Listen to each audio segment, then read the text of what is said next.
Hi, and welcome to our live stream workshop. We are very thankful that you are joining us here today. My name is Rebecca Fast. I work in Parent University, and we really want to stop and say thank you for joining us today. There's a lot happening in our community, there's a lot happening in our world, and we really want to thank you for taking the time out of your day to join us as we breach this really important topic of mental health awareness. Today, we are very honored to have three experts from our community join us to give us some great information. We have Dr. Williams from Starview Community Services. And we also have two of our Long Beach Unified social workers, Susana Cortez and Sherry Kohler, and you'll meet them as we get going later on today. For those of you who are joining, this is being broadcast in English and Spanish. So if you need it in a different language, please look for the right link. We're simultaneously broadcasting in both languages. And for those of you at home, you can feel free to bring in your questions, type in your questions in the comment section, and we will do our best to get them to our speakers. All of the resources that our speakers will be referring to today, they're all in the link that is right underneath the screen. So if you want a copy of their PowerPoint and you have questions about the links that they are referring to, they're all available to you right underneath the screen. So without further ado, I'm going to pass it over to Dr. Williams from Starview, who's going to kick us off today. So Dr. Williams, it's all yours. Great. Thank you so much for having me. I definitely am honored to be a part of your parent university and look forward to offering additional insight to different things that have been going on in our community and how we can be helpful. Just a real brief bio of myself. Again, my name is Dr. Karen Stephanie Williams. I have a master's degree as well as a doctoral degree in clinical psychology. I bachelor's degree from Cal State University Long Beach and my master's and doctorate from Azusa Pacific University. I have over 26 years of experience working in the mental health field, as well as I've been licensed in the field now as a marriage and family therapist for just about 3 years. At the end of this month or end of this week, it'll be about 3 years. So without further ado, I'll go ahead and get started. So for me, I'm looking at, actually, let me start with my first slide. Again, I work for Starview. I work in a program called Star School Solutions. And what that is we provide mental health services for students who have this educationally related mental health services on their IEP. It's something that is authorized by the district to provide mental health services in accordance with the students' needs. Okay. So I'm looking at reactions and coping with the trauma. I'm looking at the COVID as a trauma from the trauma perspective. So let's have a definition of trauma. And as you can see, it's right here. Emotional and psychological trauma is a result of extraordinarily stressful events that shatter your sense of security, making you feel helpless in a dangerous world. Psychological trauma can leave you struggling with upsetting emotions, memories, and anxiety that won't go away. Traumatic experiences often involve a threat to life or safety, but any situation that leaves you feeling overwhelmed and isolated can result in trauma, even if it doesn't involve physical harm. So we have normal reactions, basically. Everybody goes through some form of these normal reactions, whether you're an adult, a child, an elderly, it doesn't matter. Some people will have all of these reactions, some people will have just a few of them, but all of these are typically normal. So you'll start off with some shock, denial, disbelief, confusion. Children tend to have some regression, such as bedwetting, thumb sucking, wanting to be with mom and dad or caregiver, having difficulty being by themselves. You'll see some anger, hostility, disruptive type of behavior, destruction of property can be quite common. Sometimes you'll see some mood swings, some withdrawals from family members or friends, or even withdraw from things that normally would be enjoyable. Kids tend to withdraw from those sort of things. Some of our adolescents may have some suicidal thoughts. Um, Sometimes they'll have symptoms of depression or that anxiety. Maybe even some instances of substance abuse or substance use when there wasn't before. You may also see some insomnia, nightmares, difficulty falling asleep, staying asleep. Again, little kids getting out of bed, going to mom and dad's room. Um, One of the huge ones right now is given that we're doing school from distance learning, is kids are having trouble focusing on the tasks at hand, even logging on, logging on to school in order to do the work. So we're having difficulty with starting the schoolwork and completing the schoolwork. You may have complaints of headaches, stomach aches, just feeling unwell, those type of things. Again, all of these are normal reactions. And so when we have this going on, there's ways that we want people to cope with the trauma. So trauma symptoms typically last from a few days to a few months and gradually fade as you process the unsettling event. When you start to feel better, sometimes those symptoms reemerge out of nowhere. That's completely normal. It's just a matter of continuing to deal with those symptoms associated with trauma. So some coping strategies. So what we want kids to do and our students to do is to talk with a trusted adult or a trusted friend. Talk with a professional counselor, their clergy. You can journal your thoughts and your feelings. We've been asking kids to do some drawings, coloring, dance, music, practice deep breathing, do some some spurts of exercise, but consult your doctor first. Use some mindfulness. So when we talk about mindfulness, it's kind of like imagining yourself at a safe and secure place or one of your favorite places, and then you want to look at your five senses. What am I smelling? What am I seeing? Is there a taste? What do I hear? Those sort of things about accessing your five senses.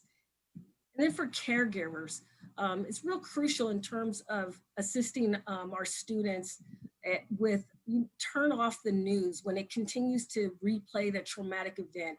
Again, we're talking about COVID, but now we're introducing this the protests and the violence and the things that are going on across our country. You want to limit the amount of time that the kids watch these instances. And caregivers, you also want to be able to discuss your feelings and your thoughts and issues in a private area where you're out of earshot of your children. These are things that kids may not be able to process. So your feelings and thoughts should be with another adult who can support you in that, experiencing all the emotions and thoughts that you yourself are having. So you want to try not to, when you're talking with your students or your children, you want to try not to overtly react to statements or questions that they may have. For instance, if one of your kids says something like, "Oh my gosh, I just saw this," you don't want to be like, "Oh wow, oh wow." You just want to be like, "Oh, okay, I see. I understand where you're coming from." So you want to be calm so that your kid knows that they can get the reassurance from you and that you're not having a problem with whatever the child is talking about. So in conclusion, helping your child cope with the trauma, your child's reaction to a disaster or traumatic event can be greatly influenced by your response. Children of all ages look to their caregivers for comfort and reassurance at times of crisis. "We are all in this together" has been the mantra.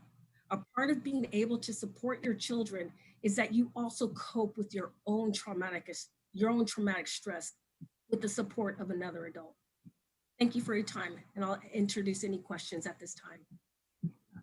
Thank you, Stephanie. That was a lot of great information. We're getting a lot of positive feedback. We're also getting some questions, but I'm going to hold off on the questions that we have so far to our other speakers, and then maybe if they don't address them too, we can get to them at the end. So thank you, Dr. Williams.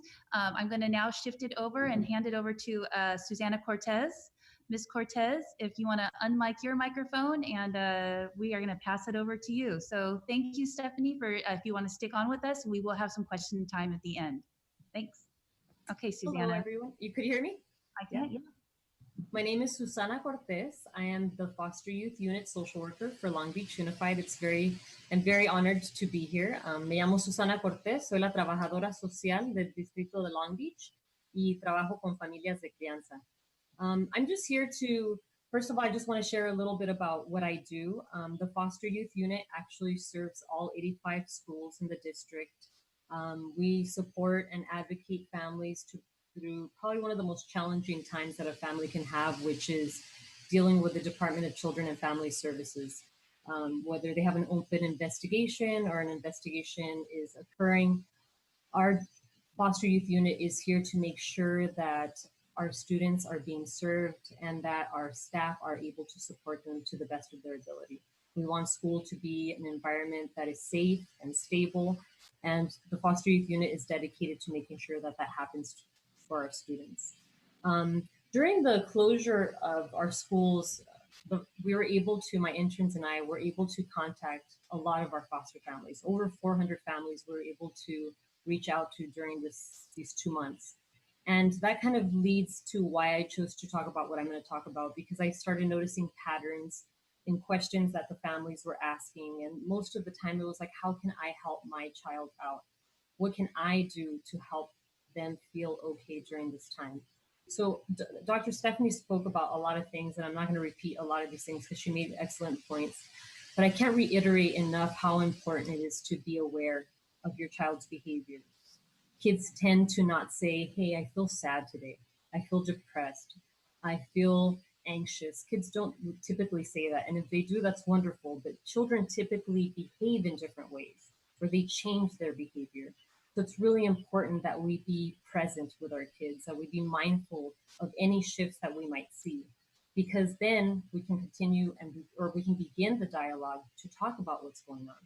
So if you see things like the doctor was saying, Dr. Stephanie, like if you see a regression in behavior, or if they're starting to have different sleeping patterns or becoming more irritable, avoiding home learning, that's something that I heard from a lot of families. Like, my kid does not want to go online. My child does not want to see their teacher's face. To have that conversation, why do you think that's going on? And that really brings me to my next slide, which is, we always say, talk to your child, right? Just talk to your child, but it's not easy. I mean, sometimes it's hard for us as adults to talk to each other. And talking to your child is easily said, but how can we really do it efficiently and in a way that is going to nurture a healthier relationship? I can't reiterate enough how many conversations I've had with parents that have told me, you know what, I don't think I really listen to my kid. I think I kind of overpower the conversation, and that's normal, but I think it's important to be aware of that. Another thing is to acknowledge, I hear what you're saying. Children, teenagers, they think differently than us, and we have to acknowledge that. Like, I never thought about that perspective, or I never thought that you would feel that way. Explain to me how you feel. And normalize, it's okay to feel this way. I can't reiterate how many times I've had that conversation about it. We don't tell kids it's okay to feel the way that you feel. And that's why it's important for us to even express our own feelings about it, just like Dr. Stephanie was saying. And be honest. When you're talking to your child, if you don't have the answers, it's okay to say, I don't know. And I feel sad too. Ask for help. Many times at the end of a conversation, it's really that we need to ask for help. And sometimes parents tell me they don't want to talk to me. Okay, you're telling me to talk to my child. You're telling me to do this. You're telling me to do this. My son doesn't want to talk to me. I always say, do you have someone in your family, a friend, someone that they feel more comfortable with? It doesn't necessarily always have to be you, but there might be someone in your social network, in your support system, that can be that person that can help you. And if not, do you need a professional to come into the picture? Do you need to talk to your counselor? Do you need to talk to a social worker? Do you need to talk to a therapist? Talking to your child is not as easy, and I'm sure a lot of parents that are listening could understand that feeling, because we always say, talk to your child, but how can we talk to our child? How can we remain neutral and not judge or immediately want to take over the conversation? it's not an easy thing to do, but I think that it is one of the best ways that we can nurture our child's mental health. The next thing that I know is also difficult, and a lot of these things are difficult, is to really try to maintain a routine. There's so much safety that is felt, even amongst us, in keeping a routine. You know, all of us have lost our routine. How many of us are working from home? How many of us are are not working? So everything has shifted, and that's why in the guide that I shared earlier, that I think they put a link for, there's a really wonderful activity, and it's so simple. And it's like, how can you sit down with your child and talk about what you guys used to do and how you can change that? Okay, so we used to do that, but what can we do now that this has shifted? So what would be plan B? And it's a simple activity, but I think if we really sit down and do this, you're really listening to your child, but you're also empowering them to feel like they have some sort of control. So in the morning, if you guys had breakfast and then went to school and now they're not going to school, well, maybe in the morning they have breakfast and then you guys go for a walk so they can take a little break from being in the home.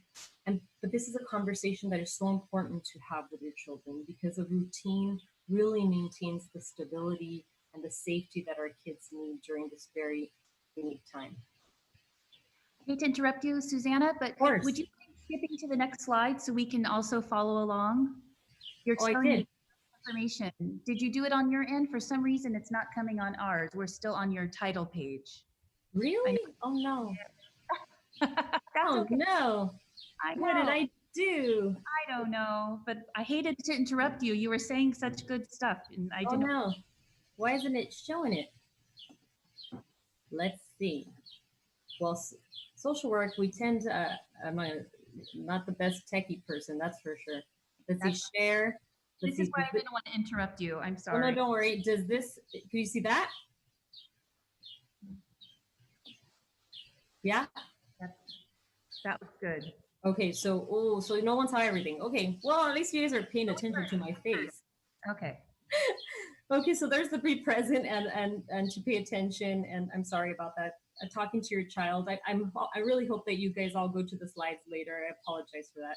I was just finishing about routine and just a simple, it's in the guide. It's a suggested activity of just sitting down with your child and going over what you guys normally did and what you guys can do in now that things have changed, but really even make sure to talk about the feelings. You must miss going to school. You must miss your friends. And when you're talking about creating a new plan, validate their feelings. And it's a wonderful opportunity, I really think, to empower your child and to empower your family. And last but not least, and I go again to thinking about all the conversations I've had with my foster families and my families, and thinking of how they needed help and how I was noticing problems while I was talking to them on the phone. And media came up so much. The internet, they're obsessed with what's going on, or they just don't want to do work. They just want to do this. I have no control over this.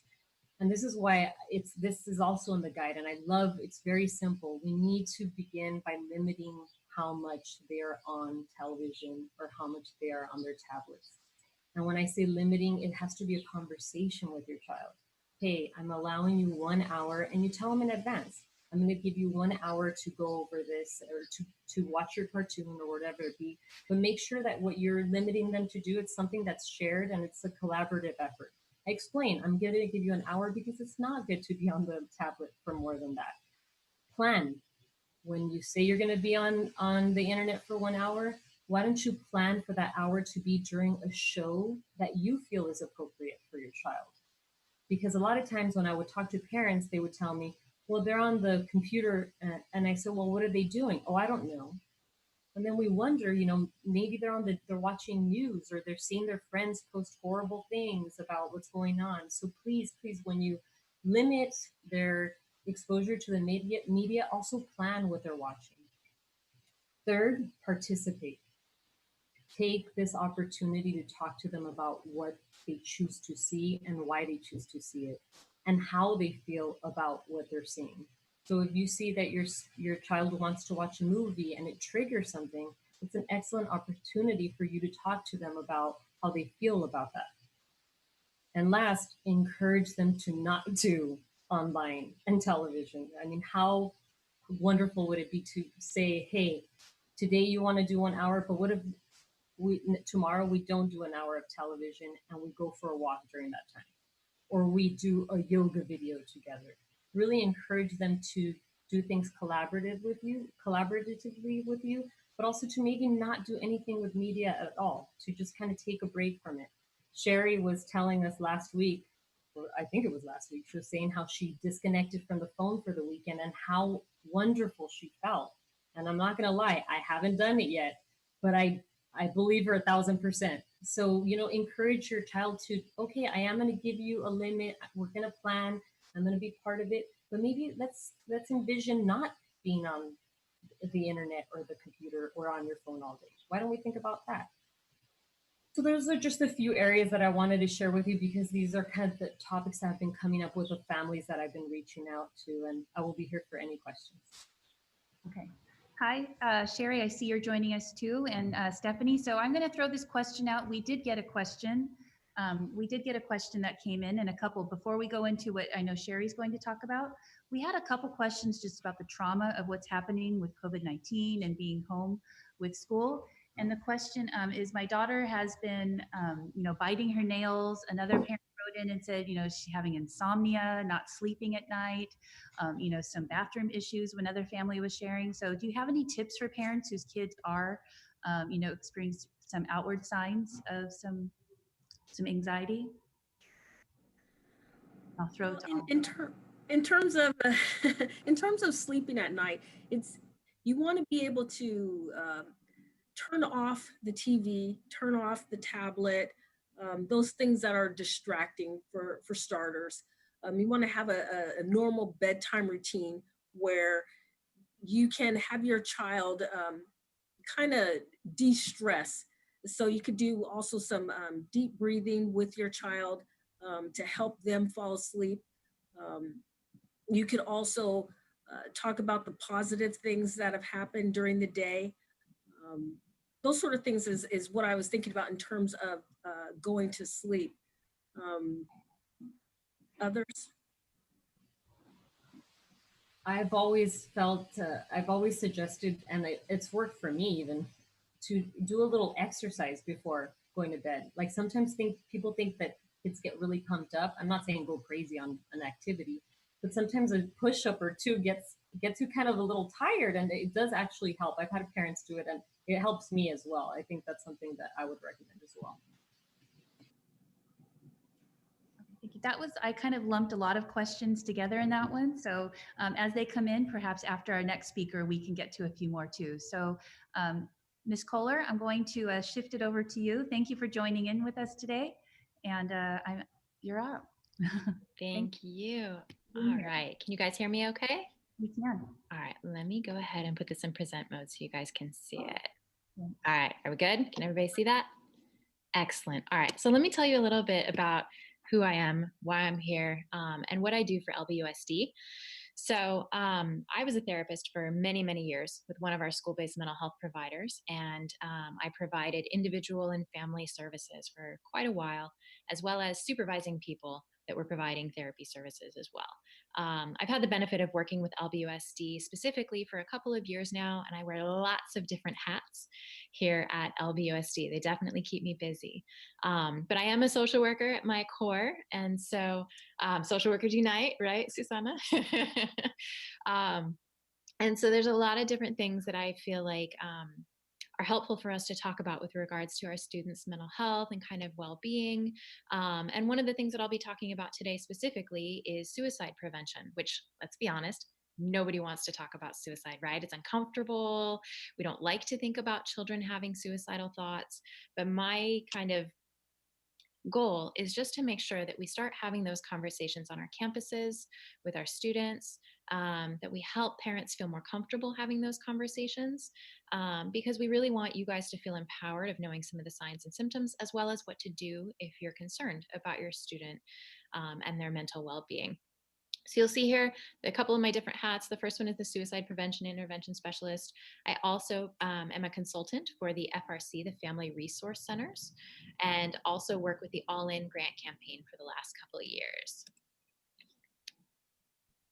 All right, so let's tell you a little bit about what we've been doing at LBUSD this last year to help our staff become better prepared and more knowledgeable in how to support our students when they're having suicidal thoughts or suicidal ideations. So there were 4 different individuals that participated in LA County Office of Education training. This was a county-wide training to help our schools become better prepared in understanding the risks for suicide, as well as how to get information out to parents and teachers. This year alone, we've done 8 separate trainings for our school counselors, our school nurses, and our school psychologists. We've provided them with assessment protocols, an assessment tool that they can use to be able to assess students and provide them with support. And then also we provide them with support after they've done a suicide assessment to help link those students up to different services, mental health services through some of our school-based mental health agencies or other agencies within the Long Beach area. We've also done 1 parent training, as well as we just did 2 trainings for our teachers to help them kind of identify some of the symptoms or concerns that might come up when they're meeting with students, so that they can further assess and determine how to best help that student and help them feel comfortable and get them the supports that they need. We've been capturing and evaluating data, which is also guiding our practices with LBUSD. And in fact, between September and March, we talked to over 200 kids about suicide because they were presenting with some sort of symptoms. They'd made some sort of statement saying that they wanted to die by suicide or that they were feeling really overwhelmed and they wanted things to end. So our staff have that training and that knowledge, and they've been talking to any kiddo that it comes to their awareness. Technically, as school staff, we are mandated reporters, which means if a student is expressing some sort of suicidal thoughts or a desire to die by suicide, we have to do something legally. We have to contact somebody and have that student assessed, even if we're like, oh, but this parent is really involved and we think that they could keep their child safe. Legally, we have to still notify somebody and have them assessed. So we've been capturing that data. And then also the district-wide protocol assessment forms and resources are now all in place. And like I said, all those counselors, school nurses, and school psychologists have received a good amount of training to help them with this topic. All right. And then also collaborating with our local mental health agencies. We've been in contact with school-based mental health agencies, as well as a lot of community resources to link our students up to additional supports within the community. Oh, hold on. Why did it go away? Oh, I clicked on the CDC. Hold on 1 second. All right. We'll go back to here. So this next slide, hang on 1 second. This next slide has a great website on here. It's the CDC Center for Disease Control and Prevention, and they have a lot of great information about suicide in our youth. It also gives information by age group, as well as region, all kinds of great information. So you'll see that here on this next slide.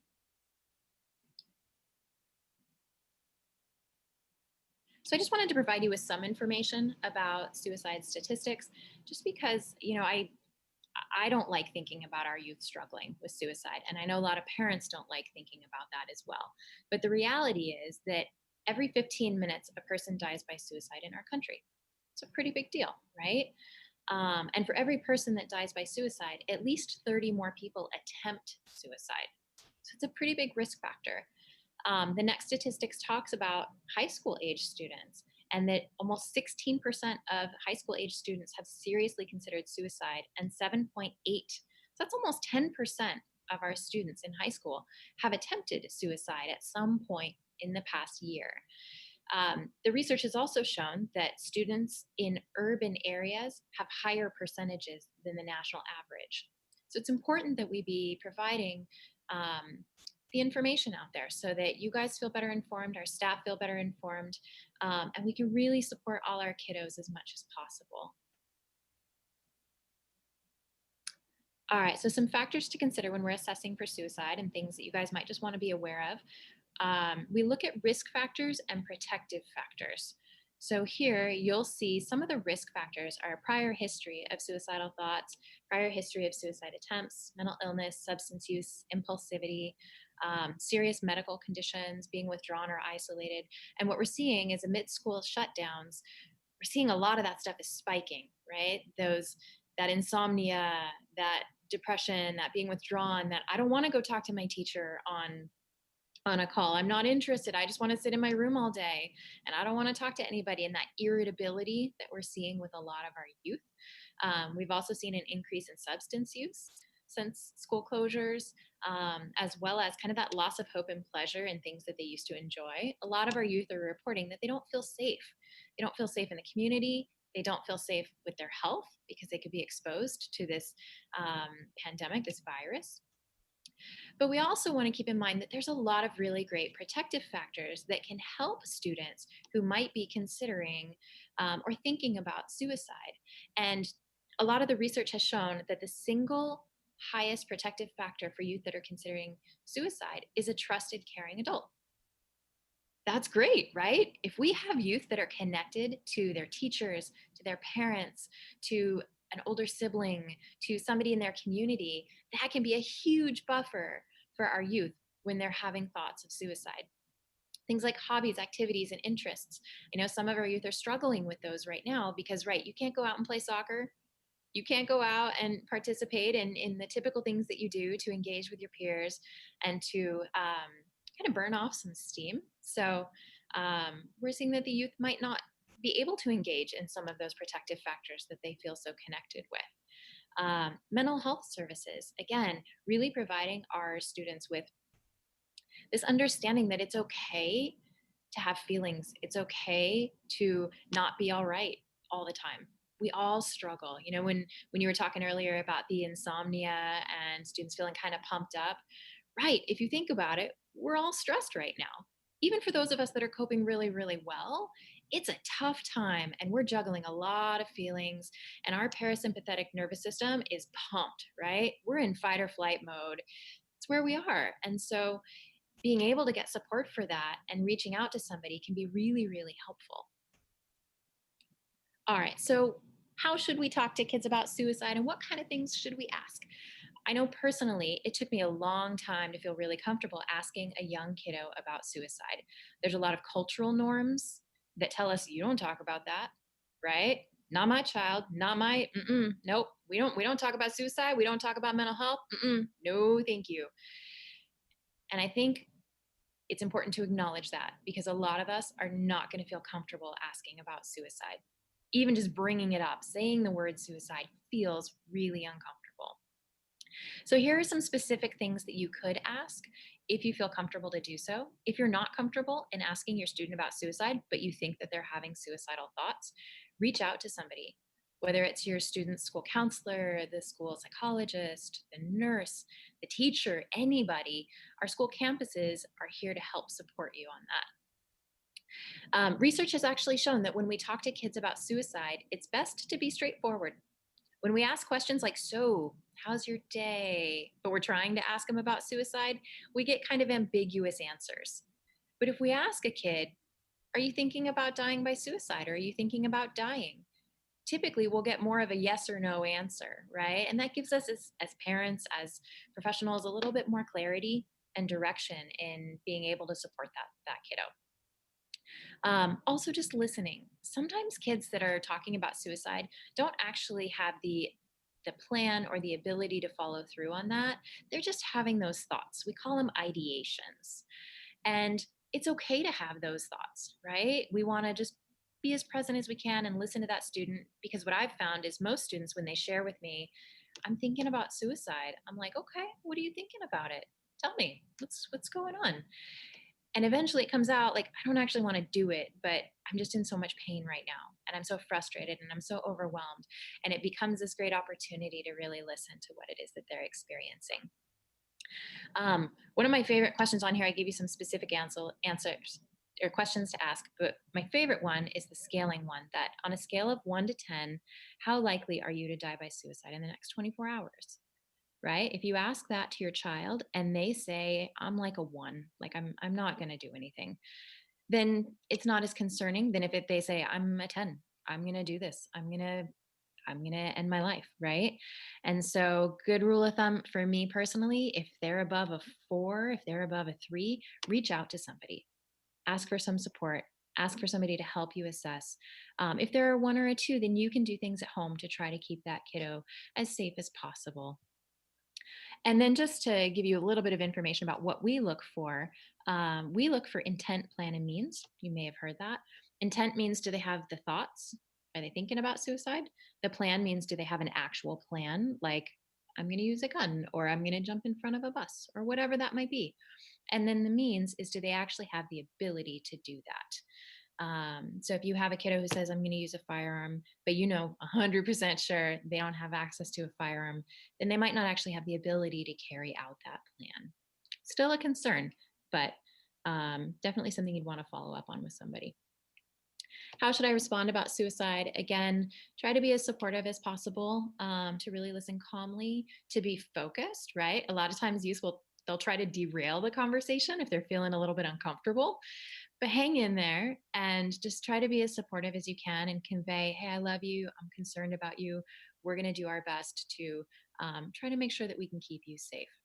And then being upfront about next steps. A lot of anxiety that we see is because the kid's like, what's going to happen now? I just told you about this, and what's going to happen? Am I in trouble? Or, am I going to get kicked out of school, or any of those kind of things? And the reality is that LBUSD, we really want to support you guys. We want to support your child. We want to support you. We want to work collaboratively with you to really ensure that your child gets as much support as possible. So whether that might be, okay, you know what, I'm concerned, I'm going to reach out to your school counselor, or whatever that might be, or maybe your child already has a therapist or a clinician that they're working with, reach out to that therapist or clinician, or maybe consider enrolling them in mental health services if you think that would be helpful. And then really take actions to keep your child safe. If your child is actively expressing thoughts of suicide, don't leave them alone, right? Make sure that you're checking in on them, you're letting them know that you love them and you support them and you're trying to do your best. You don't have to have all the answers, but that you're doing your best to try to keep your child safe. And the school can work collaboratively with you as well about how to keep that child safe, whether they're on campus or through remote learning. And then I did share this in the packet. This is something that we use at LBUSD. It's not uncommon that you'll see this through mental health providers. It's basically just a one pager where you can have that child write down things that they find to be really helpful when they're having thoughts of suicide. There's also some professionals that they can talk to, so they can write their counselor's name and phone number or whatever that might be. We've also included some of the crisis lines on here. The National Suicide Prevention Lifeline is an excellent resource. They're open 24 hours a day. So if it's 1 o'clock in the morning and your child has just said that they're having thoughts of suicide and you don't really know what to do, give the National Suicide Prevention Lifeline a call. They have incredible counselors available. The Trevor Project is also a great resource. They also have a texting option, which can be really, really helpful for youth to engage with them via text. And just some additional resources. You'll see here the National Suicide Prevention Lifeline is mentioned again here, the Trevor Project. The Teen Line is also a great one in LA County. You can have your youth text the word teen to that number listed there, and they can get connected with a counselor and be able to text back and forth about any of their thoughts. We also have down here, you'll see the LBUSD Sport 2 video for parents. So part of that Sport 2 training that we went to, they created webinars for parents specifically about the topics of suicide. I think they're about 10 or 15 minutes long, each of them. There's 3 or 4 posted on that website. So I included that link for you guys there as well. And I think that's it for me. Okay, a lot of great information from all of you. So the questions now have rolled in. So here we go. I'm going to kind of start with one that came right off of what you were talking about, Ms. Kohler, is at what age would it be appropriate to start talking to kids about the topic of suicide? What age, is there a certain age where you might not want to, or bring it up, if you could address an age appropriateness? Absolutely. That's a great question. To be honest, any age is an appropriate age to talk to kids about suicide. I've done suicide assessments with kids that are 5, 6 years old, and they're expressing, I want to die. I want to go be with my grandpa. I'm going to run in front of a bus. So I would say there isn't an age that's too young, especially if there's any family history of suicide. You know, if they're 3 years old, 4 years old, and Uncle so-and-so died by suicide, then having that conversation with them and trying to educate them on the topic. What we found in the research and the literature is that talking about suicide does not actually increase suicide. It actually decreases the likelihood of suicide by letting that student know or that child know that they can talk about it. It's a safe topic. Um, Obviously, you want to kind of modify the terminology. You know, would you use the same words with a 6-year-old that you would with a 17-year-old? No, absolutely not. But I would say any age is appropriate to talk to them. Just consider your language and how it might be a best fit for their age. Um, these other questions kind of, I think, could address kind of overlap with what everybody was speaking about. So if you want to jump in and catch on. We had a couple of parents that wrote in asking about children of color right now and our students of color. And I'm going to read this question. You know, how can we talk to our kids about everything that's happening in the news and in the media with COVID and being away from their friends, and now with the shelter in place and the curfews? If you could address, you know, ways we can help these kids. Well, I think that parents need to be able to talk to their children about any topic, anything that definitely is going on in the community. It's something that you definitely want to be able to open up the discussion with them and listen to them, and then assure them that you are trying your best to keep them safe. Things are uncertain at this point. Definitely, there are a lot of things going on. Um, but honestly, I think the best form is to go ahead and have that hard communication with them. Talk about those tough subjects of discrimination, of COVID. Am I going to get sick? Am I going to get hurt in the street? You definitely want to open up and I would say that pretty much there should be no topic that is off limits at this point. At this point, it's listening to them, validate their feelings, um, you know, offer advice where advice is requested. You don't want to, you know, definitely jump in there with giving them advice like with our older children and they're not asking for it. They may just want somebody to listen. So sometimes as parents, we need to shut off our own phones and TVs and actually sit down and look at our child while they're talking about these tough subjects. Thank you. I think also, like I was saying earlier, you know, be honest with that. We're all feeling this way. We're all feeling overwhelmed. We're all feeling like, what's next? Like, first this and then that. It's just, I think it's so important to be honest with your child and express your own feelings as well. Another thing that I would suggest is like, sometimes, you know, we could do other things than just talk. Sometimes we could listen to music that is relative to what's going on. Sometimes we could watch a film that can bring up the conversation of race. But I think there's other ways too. We can talk, but sometimes kids want to draw and they want to draw how they're feeling, or they want to play and discuss something that they saw on television. I think as long as we stay creative and, you know, if something doesn't work, try to think of something else. I think it's always important to try to keep maintaining the dialogue whichever way, because every kid is so different. I just think we talk, we listen to music, we could watch movies, we could have different types of ways to really get to have a good conversation about what's going on.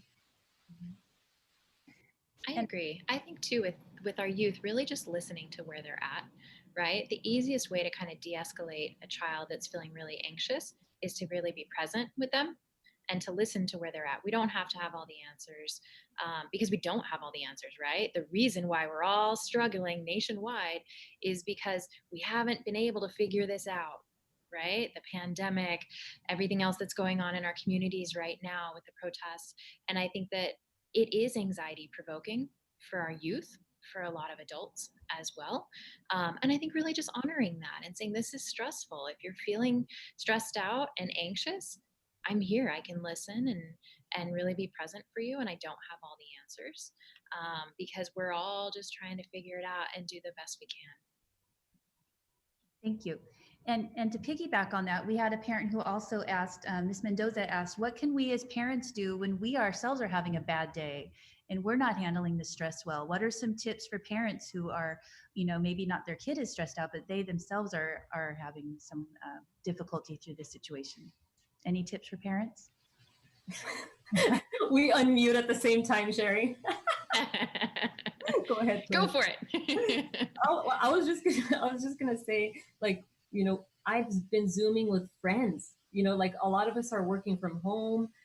Talk to your friends. Talk to the people that understand the person you are, what triggers you, what bothers you. I can really read you. This is when you go to your supports, because you're gonna model that for your own kids. Their friends are probably the most important people in their lives, and for us, it can be that as well. So just reach out to people that really are positive in your life, that can listen to you, that can just hear you out. I mean, that's just even from personal advice. But go ahead, Sherry. I was just going to acknowledge as well that I think as parents, sometimes we feel like we have to know all the answers and we feel like we have to keep it together. And sometimes there's honor in saying, I'm not keeping it together today. I think that Susana had fantastic ideas of things that you can do to practice self-care and to try to take care of yourself as best as possible. I also think that it's important to just say, you know what, I'm not having such a great day today. And if I respond to you and I'm kind of cranky, it's not you. I'm struggling with some stuff. And then really utilize those self-care techniques that Susana talked about. Yeah, I would definitely piggyback on what she said. Most definitely, if your child is seeing that you are struggling, you don't want to say, "Oh no, mom's got it together. I'm okay," or "Dad's not having a problem. I'm not angry." Our kids are pretty smart. They can read right through that. They know when there's a problem. They know when we're struggling with something. It is okay to be honest with them, and definitely say, "Yeah, today is a tough day for me, but mom or dad, I'm gonna be okay about it." And then you definitely want to go and then, like my colleagues have said, is go and talk with a trusted friend, somebody who can actually hear you and listen to you. This is a time where you don't necessarily need somebody to bash you and tell you, "Oh, your feelings aren't valid." But yeah, actually, all of our feelings are valid, and it runs the gamut from anger. Uh-oh.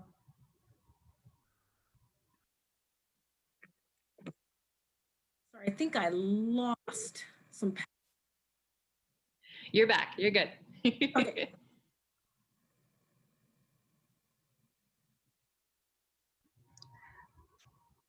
Can you all hear me?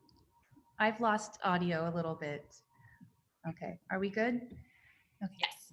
Okay, thanks, Stephanie, for that. We had a couple parents also who wrote in with teenagers. One had a 16-year-old and another parent who just said, my kid doesn't want to go outside.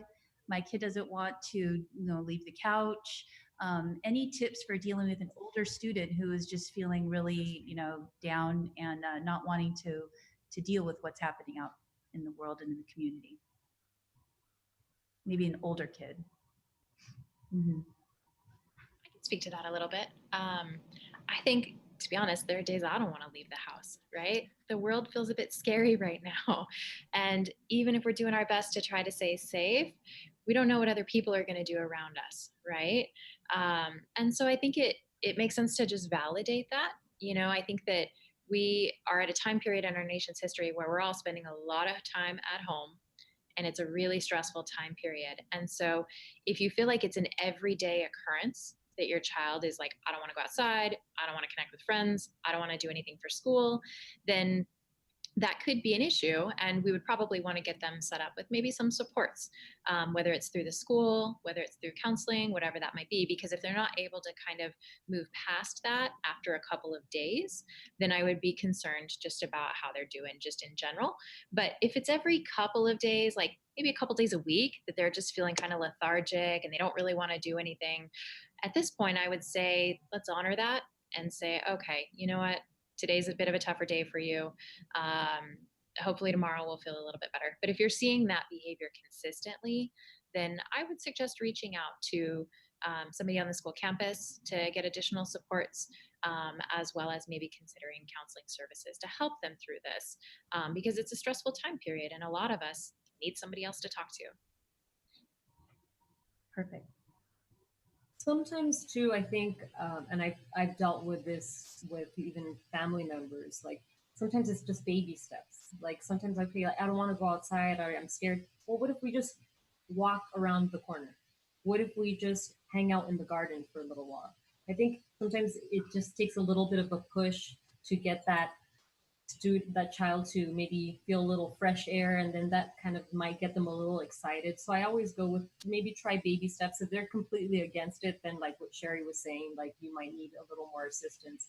But play with the idea of maybe just a little step at a time. Like what if we just go for a walk around the block, or what if we just, if you don't want to do it in the day, in the afternoon, or really try to talk things out with your child to see if there's anything that you can work out to get them out of the house. What is my suggestion? Thanks, Susanna. And we have a question kind of on the other end of the spectrum from that. We had a question of a parent who has an 11-year-old with ADHD, and they're having a hard time setting boundaries and calming them down. Any tips for a parent who's maybe in the opposite situation than a teen? Sherry, I see you wanting to jump in. Yeah, I can jump in. Sure, why not? It's hard, right? When you have a kiddo who struggles with impulsivity and attention, and they're cooped up in a space and they're not really having a lot of outlets. A big thing that I would recommend would be schedules and routines, and really reinforcing that. On our school campuses, when we have kiddos that struggle with attention and hyperactivity, we try to oftentimes put a plan in place where we're positively reinforcing every time they're able to get a task completed, or even just spending time on that task. So I would say routines are key. You can Google token economies. They're a little bit old school, but it's basically the idea of doing a positive reinforcement every time the child does the behavior that you're desiring.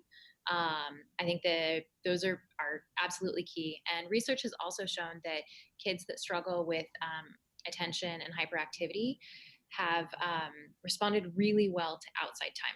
They've actually done studies where they've taken kiddos with ADHD and they've taken them to the woods, and then they've kind of measured their ability to concentrate and to manage their impulsivity.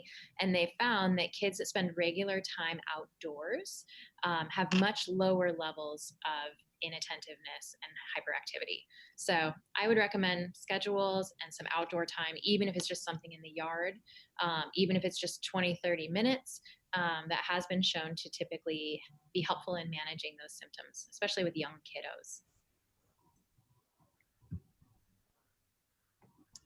Thanks, Sherry. Stephanie, Susanna, were you guys good or? Okay, she said it. Get the energy out. You know what I mean? I've had a lot of students with ADHD, and go for a little run, play a really fun activity, get them to do as much physical activity as they can. I mean, I know, because of the situation, we can't go to sports, karate and all that kind of stuff that our kids typically were able to do in the past. But whatever you could do in your backyard, playing around, running around, whatever you can do to get that energy out, I think is the best. And just like Sherry was saying, routine. It's super, super important. That's all I was going to say is definitely the routine, the schedule. At this time, we're going to be doing this, and then stick to it. So then they know that what to expect. So if they're doing good on work and then 15 minutes and you said they're going to work for 15 minutes, then at the 16th minute, you really should be stopping so that they know what they can expect. Sometimes kids with ADHD can only hold on for so long. Maybe they're looking for that deadline. And a part of being honest with them is keeping to that deadline. So that would also go with taking a break too. So if a break is 15 minutes, it's 15 minutes, not 16. Right. I know one of our counselors, Melissa Espinoza, just timed it that movement breaks are so important for kids. And if you go to the Home Learning Opportunities website, the Long Beach Unified Home Learning Opportunities website, there is a link there for movement breaks. And there's all kinds of ideas and free links for yoga and free videos that parents can access, because I think asking kids to sit for such a long time, it's hard in school and it's just as hard at home for them to be focused on their home learning. So lots of good resources, lots of good tips there. I think those are all the questions that we have coming through. Oh, Miss Espinoza said Go Noodle. Go Noodle being a really good website for parents to refer to. So I think those are all the questions that we have that have come through. I want to thank Susanna and Stephanie and Sherry for joining us today. And I know my colleague also wants to say thank you. So Miss Dolnari, if you are in there, I'm going to pass it over to you. Thank you for all the viewers at home for tuning in. We thank you for taking that time. This video is going to be posted in a few days on our website. So you can go to the YouTube playlist for Parent University and you will see all of the workshops that we've had. If you don't see this one there yet, it sometimes takes 2 or 3 days, but it'll be there hopefully by Monday. And you can rewatch this episode and have access to all those resources. Thank you again for tuning in. Thank you to our guests and Dolnari. Thank you, Rebecca. I'm Dolnari with Parent University. Parent University is committed to providing information to our families to support our students' social and emotional development. We want to thank our 3 presenters, Dr. Stephanie Williams, Susana Cortez, and Sherry Kohler for providing such valuable information today. Also, a big thank you to Dr. Erin Simon and Student Support Services for their support, and to Rebecca Fast, who coordinated this very important workshop, and our 2 parent coordinators, Yolanda Huerta and Sam Kyo, who helped make this content available in Spanish and Khmer. Like Rebecca said, this live stream will be available in a couple of days on the YouTube page. And we also want to thank Marketing and Media Services, formerly OMS, for helping us with this live stream. We really appreciate all of their help. We were very grateful for their support to bring you guys these workshops. So I want to thank you for joining us. Our team, Rebecca Fast, Yolanda Huerta, Sam Kyo, and I are very grateful that you spent some time with us learning about mental health awareness. Thank you so much.